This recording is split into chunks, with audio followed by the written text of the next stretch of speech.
So today we're going to go over the HR laws you have to follow if you're a small business owner reporting on a few people. So as an introduction, my name is Jason Cavness. I'm a retired Army officer. I host the Jason Cavness Experience podcast. So a top 5% podcast in the world, number 81 tech podcast. Obviously, I'm not Joe Rogan, but I have a decent amount of viewers. Also, I'm the CEO founder of Cavness HR. At Cavness HR, we're building an AI native platform combined with the HR business partner to help small companies of 400 few people take care of the HR. Most HR now is built for corporations, 5,000 or more people. Why is it not showing?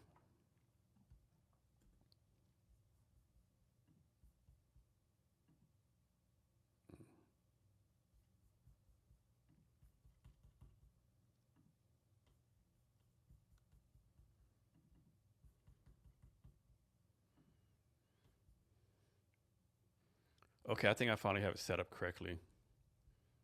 Obviously, I should have done this before we started.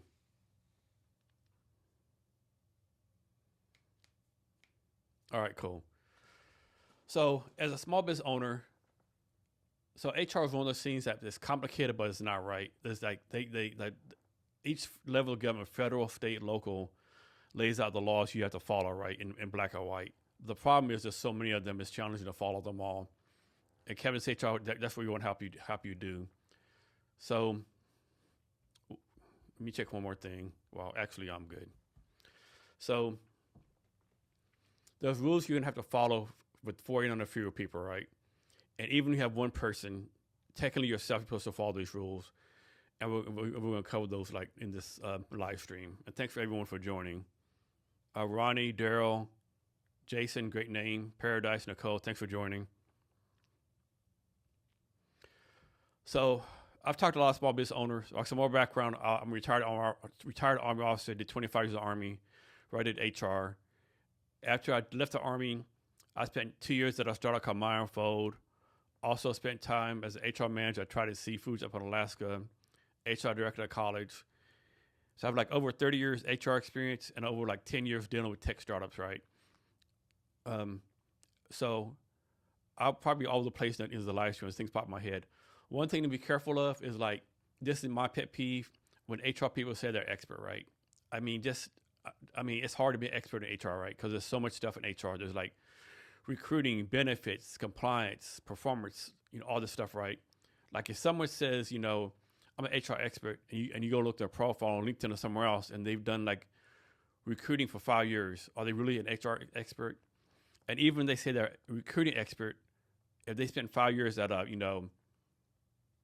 manufacturing company, are they really expert in everything recruiting? So always use side eye when someone from HR says they're HR expert. Of course, there are a few, even me, as knowledgeable I am, I would never consider myself an expert. But there are experts out there, but just take that with a grain of salt, right? So what small business owners want, they want, reliable team, a strong culture. And they want to, there's all those horror stories about, employers taking advantage of employees. I think that's a rare case. I think 9 out of 10 times the employers of small business owners or any size business owner wants to take care of their employees, right? They just don't know how, right? Because there's things you got to consider. The labor markets, what's fair to one person might be unfair to other person. The example I use is the fair and equal thing, right? Suppose you have two people and you both paying them, we'll say, $60,000 a year. Person A does a great job, everything they're supposed to do, meet requirements, goes above beyond, they do extra stuff, and they pull in a really good ROI. Person B just does what they have to do, come to work on time, never around, never help anyone out. They just meet the minimum standards, right? So end of the year, if you give both people a 5% raise, that might be equal, but it's not fair, right? So for me, for a small business owner, it's more important to be fair versus equal. That's my opinion, right? And of course, the biggest thing, biggest stats out there, small business owners lose time and money in HR. The stats show that small business owners spend 20% of the time each week on HR-related items, anything from hiring, benefits, talking to employees, the whole gamut. It's pretty loosely related. And the other stat is stats show that small business owners lose around $29 billion a year. Now, if you do the math based on national GDP and other items, that comes out to $10,000 employee per year. So you have like 10 employees, you lose $100,000 per year, which is a lot of money. So one thing I'll say is, as a small business owner, like there's this thing out there, the government's out there every day going to your business, like trying to catch you off guard, whatever. The federal government, state government, local governments, whatever government you want to deal with, they don't have enough time or resources to send people to look at every business in the United States, right? They don't have it to do it, right? So what happens is usually someone calls them, like maybe a disgruntled employee or maybe even a competitor, but someone usually calls on you, right? And then they come search you. And the challenge is, like, for example, let's suppose you have someone as we'll say your secretary, right? And your secretary gets a 30-minute lunch break. But every day your secretary says, I'll just take my lunch break here at my desk. And you say, no worries, no problem. Just make sure you don't do any work.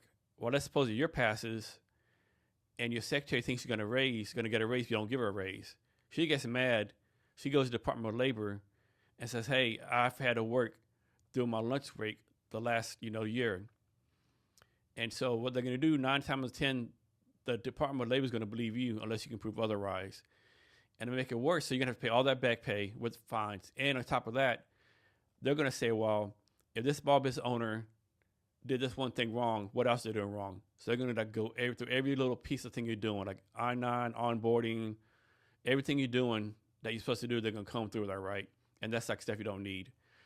And also, there's a lot of potential to get fined out there, right? So on the slide right here, just some average slides.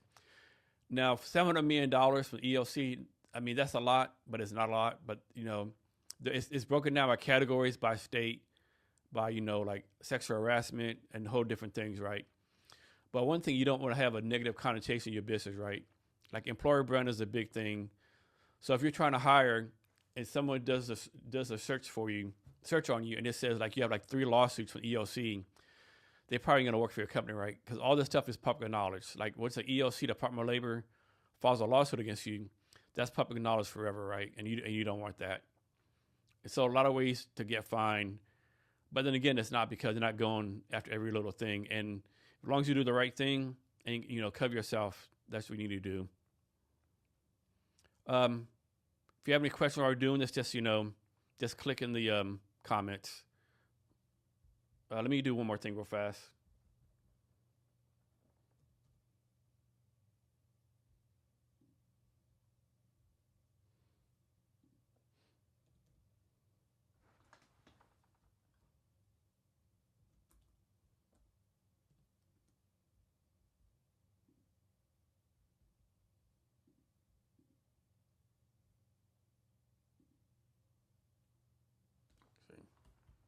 That doesn't matter. All right, let's go to the next slide. Thanks everyone for joining. And so first law we're going to follow is under one, if you have one person, is the Drug-Free Workplace Act. And this is a lot of confusion about this, right? So the Drug-Free Workplace Act is not for every business, right? This is only for if you have a federal contract with the United States government, right? So if you're like a mom and pop store selling apples, or if you have a restaurant or anything private related, right? It does not apply to you. This is only for federal contractors.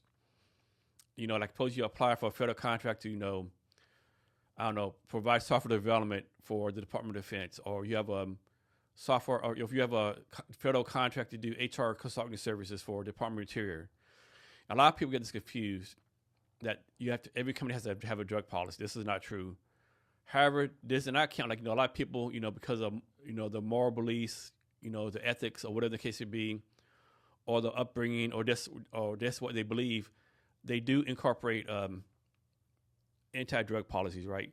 Now, having said that, this does not apply for insurance, right? So if you have transportation, not a drug company, that'd be messed up. If you have transportation company, electrical company, and then, for insurance purposes, you need drug policies, right? So kind of a fine line there, but strictly for the Drug-Free Workplace Act, it only requires for federal contractors to have drug-free policies. but also you have to, even though if you have a federal contract drug-free policy or drug-free policy in general, you have to be careful, right, to make sure it doesn't discriminate against people who are like, recovering drug addicts, people like went through therapy or rehab. There's a fine line there too, so you have to make sure you keep care of that. I think the best example I'll give is for like, do you need a drug-free policy acting in your company, or if it matters? Let's suppose you have a donut shop. I know this is a crazy example. You have a donut shop, and let's suppose your cashier who takes orders smokes dope every day. I mean, does it really matter? Maybe it does, maybe not. Maybe it matters to you, but in the big schemes of things, maybe not. It doesn't really affect the business. Now let's say the person makes the donuts, smokes dope every day, and he makes a mistake and catches the donut shop on fire. Well, the insurance companies are going to know if anyone in that shop smokes dope, and it comes back he smokes dope, then your insurance thing might get, not the best outcome you want, right? So yeah, so that's the Drug-Free Place Work Act. Like I understand, a lot of people will do drug-free policies, drug testing, based on the personal beliefs, moral beliefs, and of course, like I said, transportation companies, anything safety related needs to have drug testing and drug-free policies. But overall, it's not required unless you're a federal contractor. Next, so you're not allowed to, like, we'll quote, spy on your people using audio, right? So example, you can't put an iPhone on your, tape an iPhone underneath your employee's desk and record the conversation, right? That's against the law, right? That's very big lawsuits. So you're not supposed to monitor emails, calls, text messages. And of course, there's a different rule for like training that's completely different. Like you're doing sales training or calls training or something like that. That's completely different. This is more for like, one-on-one personal calls, one or more personal relationships, like you can't like monitor your people's calls and say, hey, Jason, I'm monitoring your calls today. And you spent 2.5 hours on your phone doing personal calls. That's against the law. I know some people will say, well, how about, how do I keep people from stealing or doing something illegal or against the company rules? So this does not apply to video. You can videotape your people, right? However you want to, right? Of course, it'd be nice if you told them they're going to videotape, right? At all times to have signs saying you're being monitored. But as long as no audio, like the video, you can have a video camera recording your people at the workplace. There can't be any audio. Audio is strictly forbidden or not allowed. That's a big one. So next one, polygraph test. I know this might be a weird one. I don't think anyone really does polygraph tests. I know there's stuff out there that says, even a court, polygraph tests aren't really administered in a court of law, but a lot of people use them because if someone says, I'm not going to take one, it assumes they're guilty. Or if they take a polygraph test, can't be used in court of law, but it's like point of direction. I think court of law is like reasonable doubt, and polygraph test, if you fail, is more likely than not you did it. So, but there are some exceptions, right? Like if your company does, I can't think of what it is, but when the armored cars go from bank to bank deliver money, they can get a polygraph test. Medical equipment can get a polygraph test. And there are certain times when you can do polygraph tests. Like for example, suppose you own a car wash, right? Well, let me rephrase that. You have to have a really good reason, like more than reasonable doubt, to do a polygraph test. So for example, suppose you own a car wash, and a customer comes to you and says, hey, I've been using car wash like maybe 3 or 4 years, and like the 3rd time I used your car wash, there's been stuff missing from my car. One time, it was like, each time it's something different missing from the car, right? And so what you can't do is suppose you have 20 people work for you. You can't bring all 20 people and say, one of you stole from this customer, you ought to take a polygraph test, right? You have to narrow it down. And so you have to decide, you have to figure out with the customer, okay, you came these 3 different times, these 3 different days at 3 different times. And so focus on that, who was working those times. And suppose it breaks down, so you're taking down from 20 to 8 people. Like who are those 8 people who are working that time? And then you'll say, okay, my cashier is working. My cashier, my front desk person never leaves that area, right? So like she never goes to car wash at all, never at all. She needs something, she just calls on the phone, use a loudspeaker, right? because that's where the money's at, taking care of customers and leaves. That breaks it down to 7. So you have 7 people that you can then do a polygraph test on. And then like you can't like do it yourself. You need to bring on an expert, bring a professor in, and obviously that's going to cost some money. So I have no idea how much that money is. But that's the Polygraph Test Protection Act. And once again, only one person can do this. So thanks to Bananas Foster, Kathy Cobble, Larry Brissett, Dean. As a reminder, my name is Jason Cavness. I host the Jason Cavness Experience podcast, a top 5% podcast in the world, top 81 tech podcast, and a CEO founder of Cavness HR, where we're building an AI native platform network, partnering with an HR small business partner, help small business owners take care of the HR. Next one near and dear to my heart, military rights. This one people get confused also, right? So this is mean for like reserves, National Guard. Really doesn't apply to active duty because most active duty is not going to have like a part-time job, or if they do, it's not going to follow these rules. Although technically the rules do apply, but like suppose you have and it goes on both ends, right? A lot of times, U.S. veterans, military veterans, would take advantage of this and use a system to take advantage of the employee. So I'm gonna cover that too. But first one, let's suppose you have someone that works for you. They worked for you for a couple of years, and they're like, say, whatever they're doing, right? And then they bring you orders to say, hey, my National Guard unit is getting deployed to wherever they're going, right, in 6 months. And so you can't say, okay, you're no longer good for me, you're fired. They have to keep their job. And then on top of that, they keep everything going like it is going, right? Like suppose 3 months, like suppose 6 months come, they deploy, and 3 months later, they were going to get a promotion. You can't say, no, you can't get a promotion. Everything happens like they were still there. And for example, suppose there's 5 people all working in the same area, and you give 3 of the 5 promotions, but not the other person, not the military person. Well, this law doesn't cover the other person, but you're still required to give that military person the raise. Whatever those other people around them was going to get, they're required to get that also, right? And so you have to keep in mind, you can't say you're going to fire him or lay him off. Now, if you can prove, like before you had the orders, the plan was to lay him off, that's a different thing, right? But that's going to be very tough to prove, to do. And we're going to go over hiring and firing later on. But having said that, what a lot of military people would do is they'll get the orders, but they won't tell you until the day before, right? As soon as they get orders, or soon after, they're supposed to tell you, hey, small business owner, I'm deploying 6 months. They're not supposed to tell you like the day before, right? And of course, all the rules still apply or whatever, but they're not supposed to do that, right? It doesn't like give you like it doesn't give you like, clairvoyance. I think I said the term wrong. To say, hey, John Bob didn't give me the orders until the day before he left, I can just fire him now. It doesn't apply like that. But they are required to give it to you like as soon as they get it. So, and on the orders, it'll have a date. The orders are provided, right? It might say like, 1 February 2026. So if they give it to you like, 30 June, the day before they deploy, that's not right. So let's keep that in mind. And also, once they come back, no matter how long they're gone, 1 year, 2 years, you have to reinstate them to the same equivalent position if they want promoted in a time period based on everything else is going on. So this is a big rule you need to follow. But one thing with this, I really don't think anyone like really knowingly breaks this. I think if someone does break this, they don't know about it, and once they find out about what they're supposed to do, they fix it. Because like no one wants to be known as like an anti-veteran or a company that take advantage of veterans, right? So personally, I don't think many people break this. If they do, it's because like lack of knowledge, which of course is not an excuse. But if they do break it, I think they fix it pretty soon.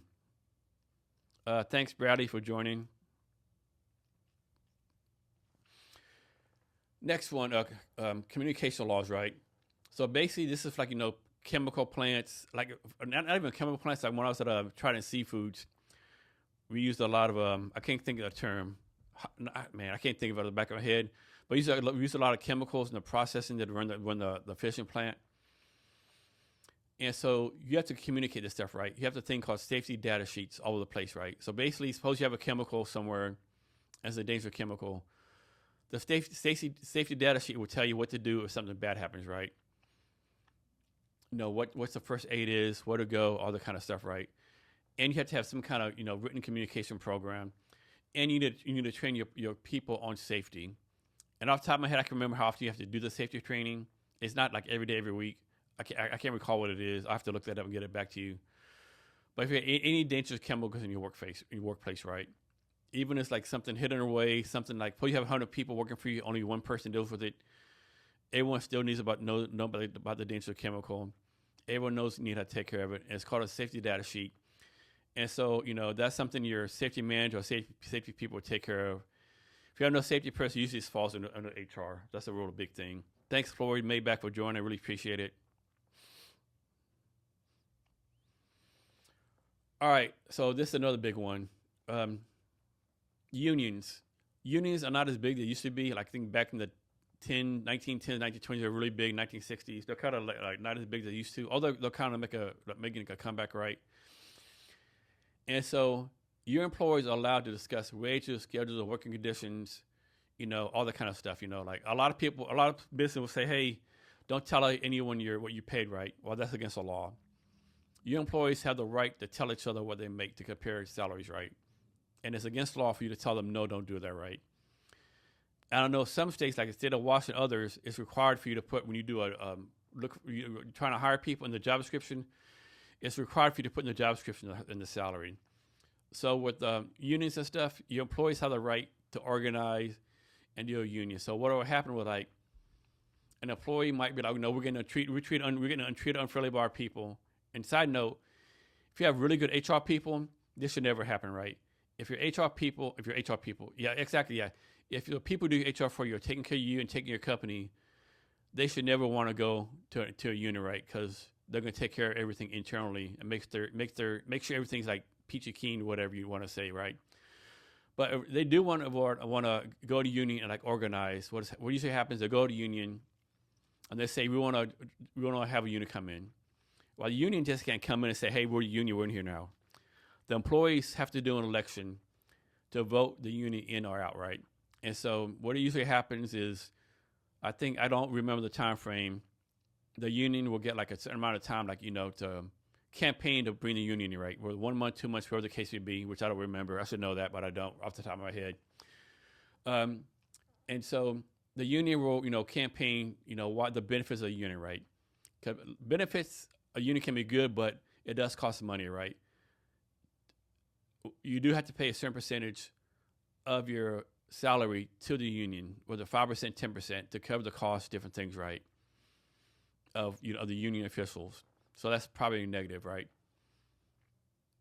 Is the cost the employee pays to join the union really worth it, right? Especially if your HR people are doing what they're supposed to do.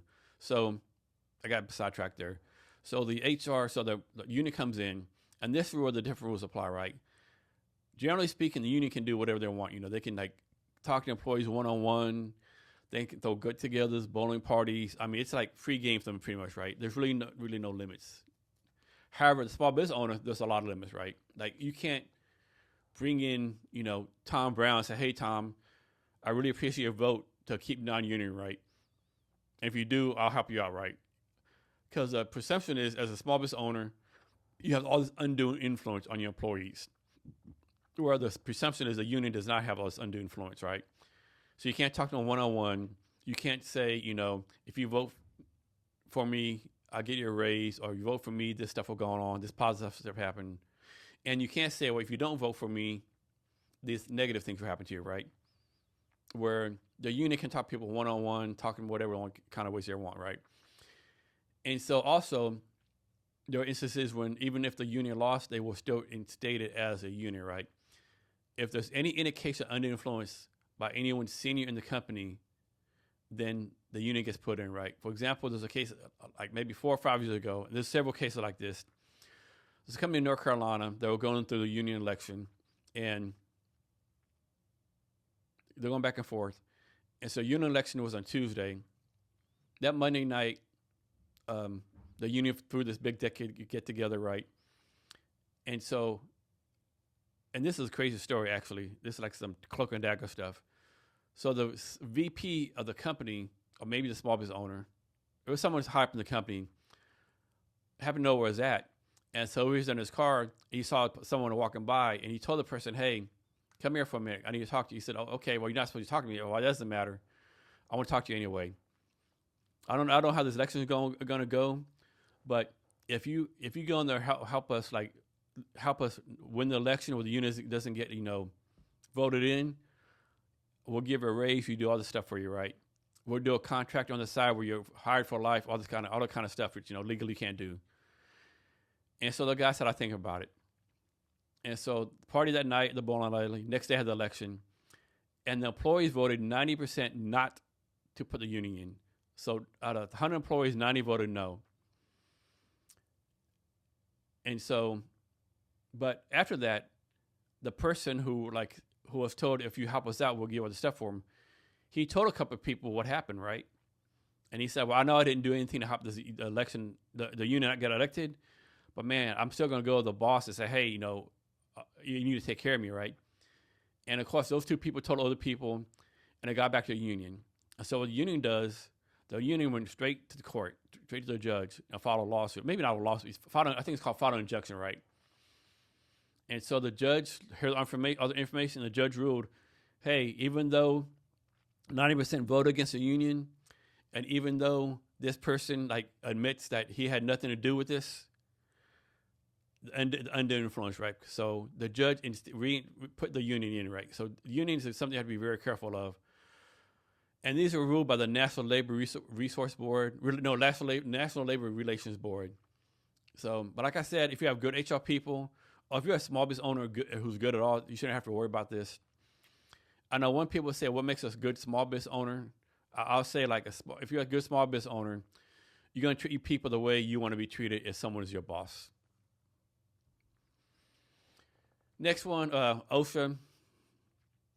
This is not going to, this is most safety related, companies, transportation, chemicals, oil, stuff like that, electrical companies.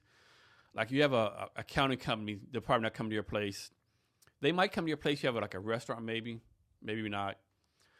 But OSHA, they can come anytime they don't want to. Obviously, OSHA, violations are a big thing. You don't want to be known as a company with OSHA violations.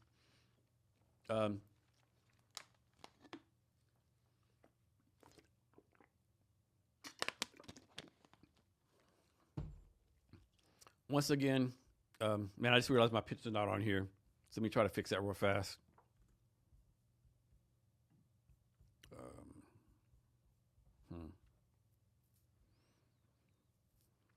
I'll do that later, I guess.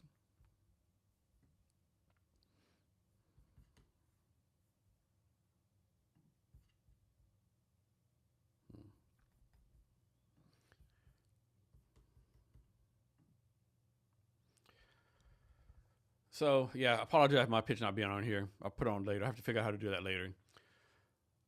So yeah, basically anything safety related that can come in. And once again, obviously you have a nuclear power plant, they're going to come on a regular basis, but just make sure your place is safe.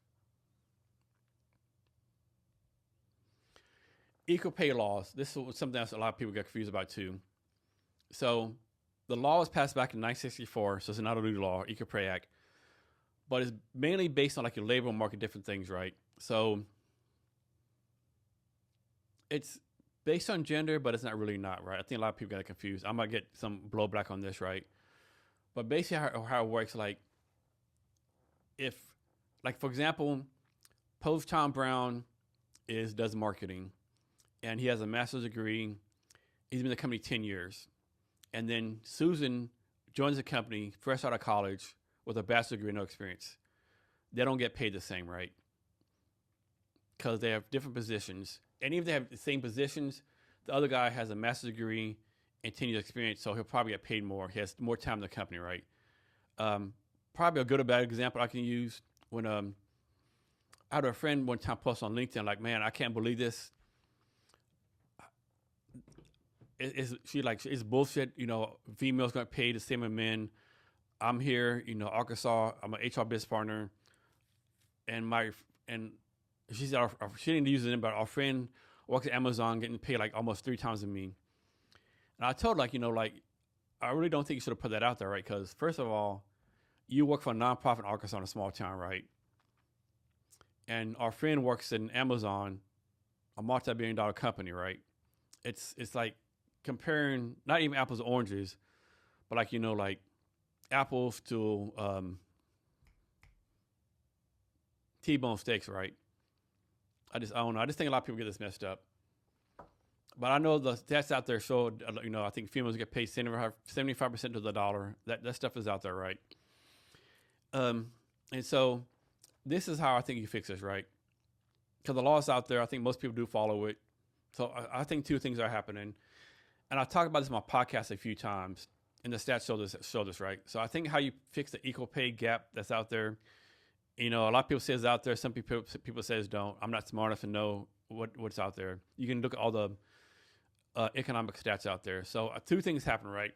Suppose Tom Brown, well, yeah, let's call him Tom. Let's suppose Tom and Susan join the company at the same time.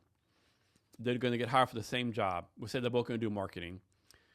And they both get offered $50,000 a year. Stats show 95% of the time, Tom's going to say like, hey, $50,000 is not enough. I do this, I do that, blah. And he'll ask for a raise. And maybe they'll say yes, maybe they say no. But let's suppose they say yes, and instead of $50,000, he starts at $60,000 a year. And then Susan, 95% of the time, stats show that she, as a female, will say, thank you very much for the opportunity, and she'll take the $50,000. And this is where, the salary talk needs to come into contact, right? Because Susan should be asking Tom, hey, what do you get right? But most time people don't do that. And so Tom 60,000 marries Susan. Tom 60, Susan 50, right? Right off the bat, the pay's messed up. I know some people say, like I know a couple of startups in the Bay Area in Seattle, they're like, we don't negotiate. What do you offer you? That's what you take, right? So I don't agree with that. I just think we need to, make it where females are more inclined to like ask for more, so to speak. And I know some people will say, well, females shouldn't do that. The small business owners like keep everything equal, but I don't know. So 60,000, 50,000, right? And let's suppose 6 months passes, right? Well, let me backtrack. That 6 months, 6 months passes. In those 6 months, Tom is like, he goes to work on time, does what he's supposed to do. That show that he's going to ask for a raise. He'll be like, hey, he wants to say I've been working on time. He'll say, I'm meeting standards, I'm doing this, I'm doing that. He may get a raise, he may not. And so the boss said, you know what? We're doing good. I'll give Tom a raise. A lot of times, small business owners just give raises willy-nilly. They don't really do the research like they're supposed to. So now from 60,000, he has 65,000 per year. Susan, during the first 6 months, she closed like a multi-million-dollar deal, brought in a lot more revenue. She's like a superstar, right? And her friends, people come like, hey, man, you just raised this big deal. You just made the company a lot of money. You really need to ask for a raise, a promotion. You need to ask for something. Stats show 95% of the time, Susan's going to say, no, I'm just doing my job. So Tom, the average worker, is now making $65,000 a year. Susan, the superstar, is still making $50,000, right? It's getting worse. So a year comes, time for annual raises or annual performance reviews. Tom and Susan both get, reviews. And, they both meet the metrics, whatever. They both get a 5% raise. So 75,000 times 5% is way more than 60,000 times 5%. So that's my spiel on how I think you fix the Equal Pay Act. And once again, just like the military thing, I really don't think like most small business owners or business owners in general are purposely saying, hey, I'm going to hire Jason, pay him $100,000. I'm going to hire, Mary, give her $85,000, right? I don't think it's like that. I mean, of course, I'd be totally wrong. And one thing people don't realize, it's a lot of the labor market, right? Like the example I used, someone works at Amazon versus someone working at a nonprofit in a small town in Arkansas, right? So just my opinion. I know I'll probably get a lot of blowback on that one. So next one is the Fair Labor Standards Act.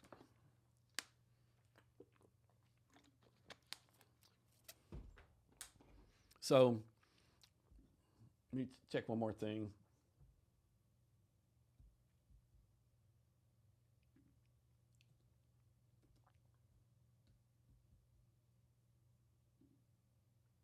Thank you everyone for joining. Appreciate it. So this is like one of the big laws you need to follow, right? Of course, you need to follow over all of them, but you need to focus on this one right here. So this one sets the federal minimum wage overtime rule. So simple rule, and we can get into, why is the federal minimum wage still $7.25, but everything else has increased. That's a topic for another story. But also we're gonna get to exempt and non-exempt. So exempt is when you're exempt from an hourly rate. And so basically, if you're paying someone hourly, you have to pay them for all hours worked and pay them time and a half overtime. And overtime, one thing people get confused for, let's suppose, Mary says, hey, small business owner, can I work overtime next week? And suppose you say no. But suppose Mary works overtime anyway, and she submits her, time card, whatever you want to call it, her time, whatever. And you're like, Mary, I'm not paying for overtime. Well, that's illegal. Even if you say no, even put a writing they can't work overtime, if they work overtime, you have to pay them time and a half. And different states have different rules. Like, for example, when I was in Alaska trying seafoods, like most places, it's, you hit 40 hours and the 41st hour is overtime. Like in Alaska, it's the first day of the week and you work 8 hours and you work 3 more hours that first day. Those 3 hours are overtime, right? So you have to make sure you know the rules for different places. Let me think. So overtime is a big thing.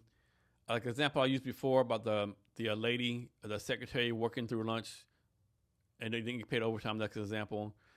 But this is a law that a lot of people get messed up, right? You have to pay people for overtime and the minimum wage. And of course, minimum wage is different places. Like, not to talk politics and all, but like usually, quote unquote, more liberal places like New York City, Seattle, Bay Area, Austin, their minimum wage is gonna be way higher than $7.25. I think in Seattle now it's like $16.50, maybe $17. And I think the plan in Seattle is gonna eventually go up to $20 an hour minimum wage, right? So you have to be careful of that. Another thing too, like suppose this actually happened to me one time. I had a friend come in Dallas. He said, "Hey, I want to hire someone in Seattle." And he said, "Hey, I'm gonna pay him $7.25 like I do my people in Dallas." Like, you can't do that. He said, "Why not?"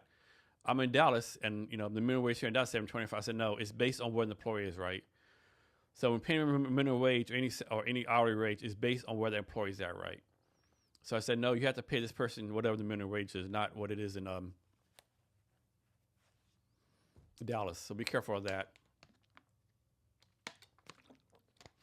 And so exempt and non-exempt. So exempt is basically where overtime doesn't apply, right? These are usually for professionals, senior people, different. So, and there's different rules, and we'll go over the rules at a later time. But rules still apply, right? Like most people think, okay, I'm gonna pay this person a salary, and I can make them work 80 hours a week. Well, be careful of that, because I know here in Seattle there's a law that says if you make your people work 60 hours or more, regardless of their salary or non-salary, exempt, non-exempt, it's against the rules, right? So you have to be careful of that. And obviously, you don't want to have people work 80, 100 hours a week and burn them out. But the thing with that, having the exempt, the reverse works too, right? Your employee can say, "I'm only working 20 hours this week because I get my job done in 20 hours," right? So just be careful of that. The different rules for different states, different locations. So keep that in mind. But main rule, you have to pay your non-exempt employees, your non-salary employees for all hours worked and time and a half for anything worked over 40 hours. But this one messes a lot of people up right here. Next, immigration, I-9 forms onboarding. So regardless of what your take is on immigration, illegal immigration, legal immigration, whatever the case may be, the rule is when you hire someone, they have 3 days to prove they can work in the United States, whatever form it is. So usually that's through the I-9, the onboarding process, different things, right? And so you hire someone on Monday. If they can't prove by Thursday that they can work in the United States, you can let them go. And nothing, that's the law, right? Now, you do need to give them some leniency, so to speak. Like suppose you hire on Monday, they come back and say, "Hey, I have my my passport, no, I-9, not my driver's license, whatever the case may be, whatever it is, and it's expired, but they can prove that they submitted for it, right? You have to let them get the new thing, get the thing in. Also, a good thing to use for this thing called E-Verify, where the government verifies it for you. You submit the I-9, and verify it for you. The I-9 form can be kind of tricky. So I-9 form, it needs to be verified by you, the small business owner, or your designated, person that does that for you, HR person. A lot of stuff is online now for I-9.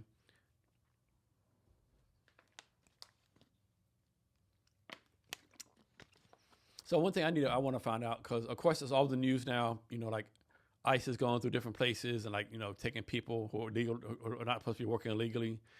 And that's been happening forever, right? Like the government goes to a workplace and they say, hey, these 20 people, they're illegal, they're authorized in the United States. What I want to know is how come they don't find the place of business, right? Because if I'm a person with not documentation, I get a job and let me work there to make money, I'm not going to say, hey, I'm not supposed to work here.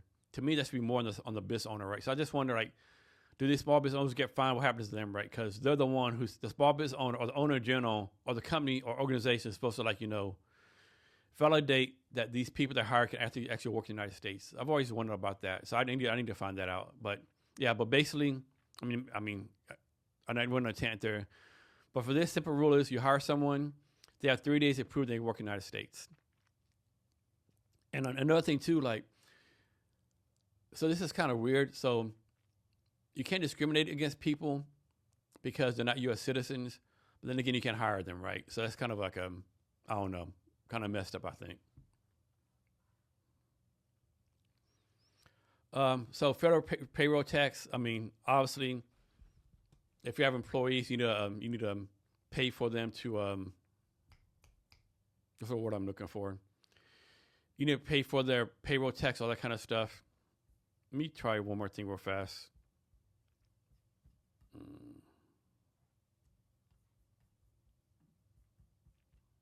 do I put my fucking face on here?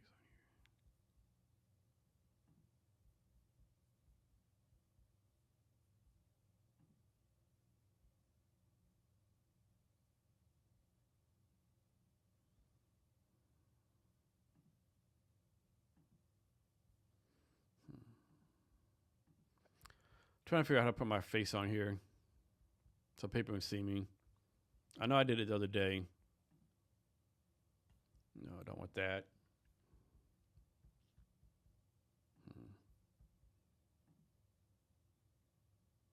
No, don't want that.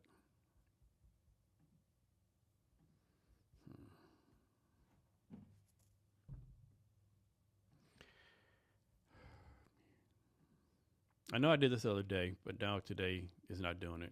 Okay. All right.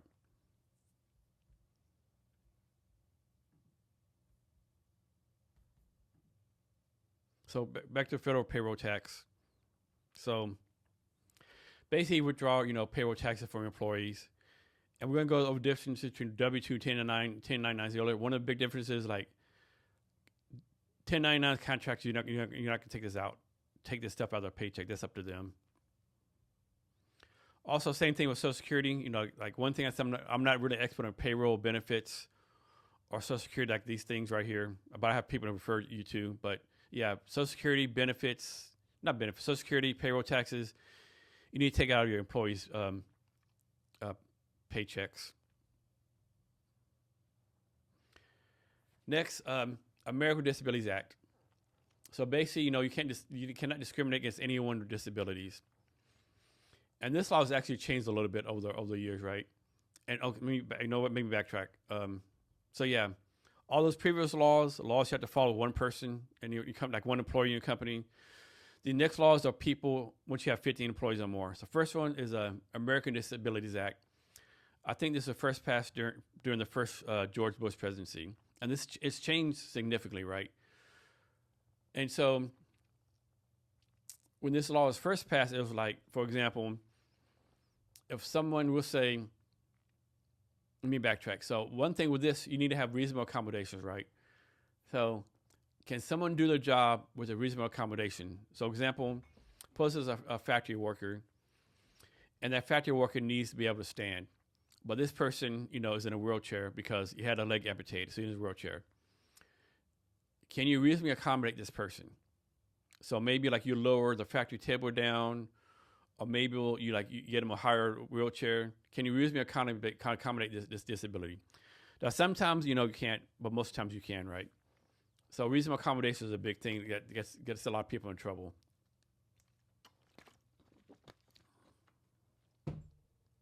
So there's that. So you really cannot say something, I'm not going to hire just based on disability. You have to at least go through the reasonable accommodation thing. Now how this law has kind of changed. So back to the guy in the wheelchair. Like suppose he comes to you and let me backtrack. So how the law was originally done, suppose someone's in a wheelchair for whatever reason. He had a leg amputated.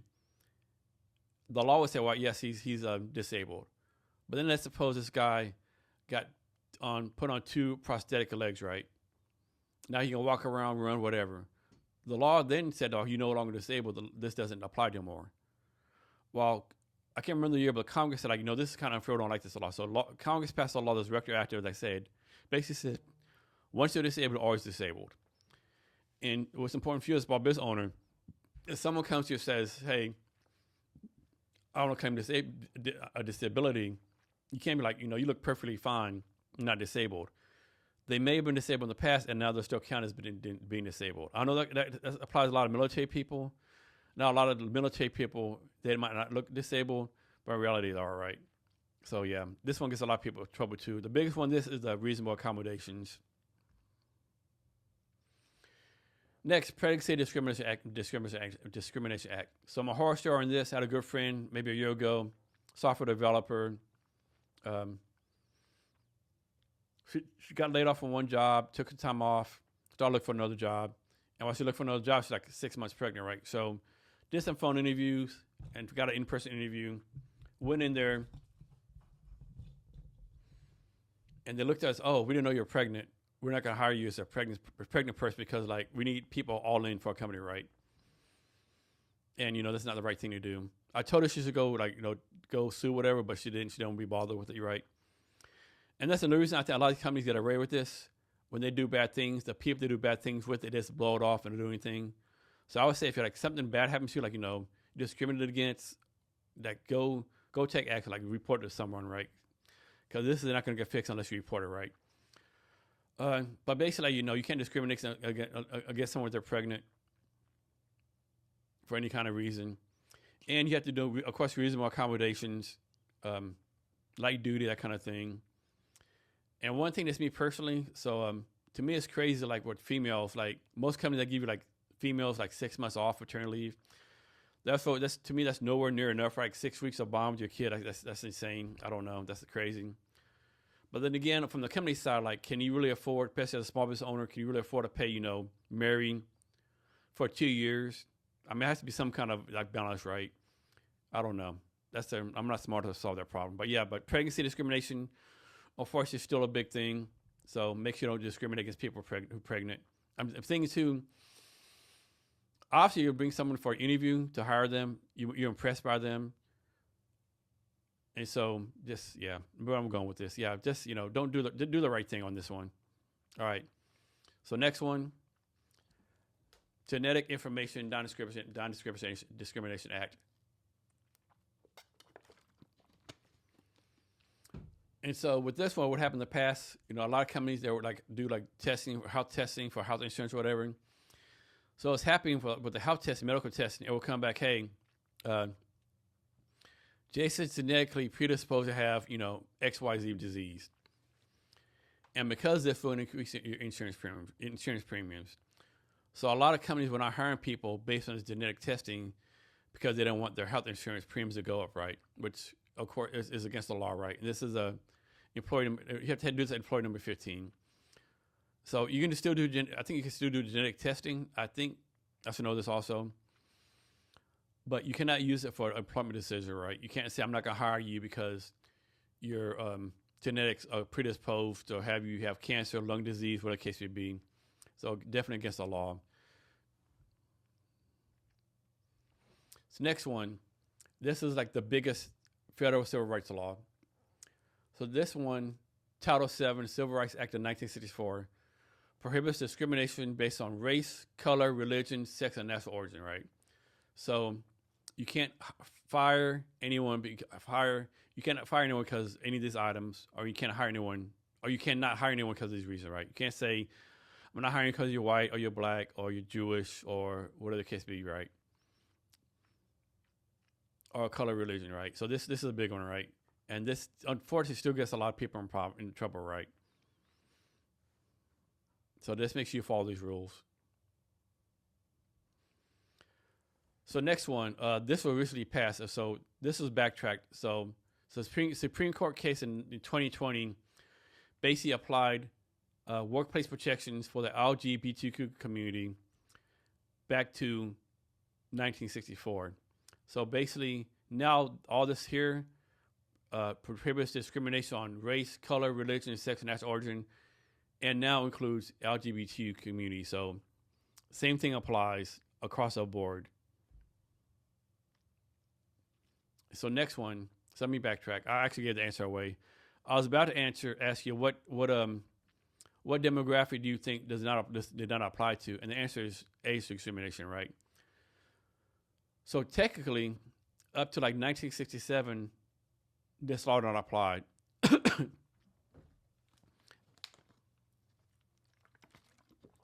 So in 1967, Congress finally figured out, well, we missed discrimination against people older than 40 people. But the other laws applied age 15. Employee number 15, age discrimination does not apply to employee number 20. So legally and technically, every company in the United States can discriminate against people over 40 before employee number 19. Obviously, you don't want to do that. Highly recommend you don't do that. But yeah, that's out there, right? And the age is 40, right? Another side note, people might not know this, but people talk about unemployment, underemployment. I think most people don't know is like the demographic with the highest unemployment rate and the highest unemployment rate is military spouses by far, right? I think the unemployment rate is like 20 to 25%. Underemployment rate is like 80%, you know. So keep in mind, if you need a really good worker, check out military spouses. But yeah, this isn't saying this is like at 20 employees or more. I wonder if they're ever going to change this. Next one, COBRA. So if your company has health benefits and someone leaves, you're required to give them a COBRA benefits, like so they keep their health insurance. I think it's for a year. To me, I really don't see this as a benefit.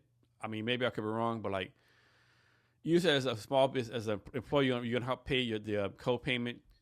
Suppose the actual premium is like, we'll say $500 a month, and you're paying $300 of it. So another person, to keep his benefit, has to pay the whole $500. So I don't know. I could be wrong in this. I just don't see it as a benefit for the employee. I could be wrong, of course, but benefits is really not my thing. So, but yeah, but COBRA, you're required to keep your COBRA coverage. So next one, misclassifying workers. A lot of people get this wrong, right? For example, I had a customer a while ago, and they hired a contractor to do the social media. And for whatever reason, they had a disagreement. The company let the social media contractor go. The contractor got kind of mad, pissed off, and so the social media contractor deleted all the social media, like took everything off the internet. I mean, just deleted everything, right? Like a year worth of content gone, right? And so the small business owner called the contractor, hey. And then the contractor, hey, I need my last 2 weeks of pay. The small business, like, I'm not paying you last 2 weeks until you put this stuff back on there. What do you think this is? And the social media contractor, well, if you don't give me my pay, I'm gonna go to the Department of Labor here in Seattle and file a complaint against you. And that person, like, okay, do what you want to do. You're an employee, whatever, And so I talked to small business. I said, let me see the contract agreement we had to do. And basically the small business owner was treating the social media person like an employee, right? The employee had to be there. The contract had to be every day 9 to 5. The small business owner had to prove everything, right? And so basically, it's like I said, hey, I can't speak for the Department of Labor is going to say, but they filed this. I believe they're going to say that this person is an employee, and you're going to have to pay this person back these 2 weeks, and plus you're going to get fined. Oh, and on top of that, you got 20 other people who sell contractors. They're going to probably presume that if you treat this one person like an employee, you're treating the other 20 people like an employee, and so that's more fines, right? And so just be very careful how you misclassify workers or how you classify workers, right? Like here on the screen, 1099 contractor, they basically, you give them like left and right limits. They're going to control how the work is done. They handle their own taxes, right? I think a lot of people get this wrong. Just because you say someone's a contractor does not mean they're a contractor, right? There's definitely different rules on this. And so thanks for attending this. Like I said, my name is Jason Cavness, CEO, founder of Cavness HR. We're building an AI-native HR platform for small business. It's going to automate compliance for you. It's going to be like a self-driving car for HR. It's going to detect future potential HR challenges for you. It's basically handle everything HR for you. And it's built specifically for companies with 40 or fewer people.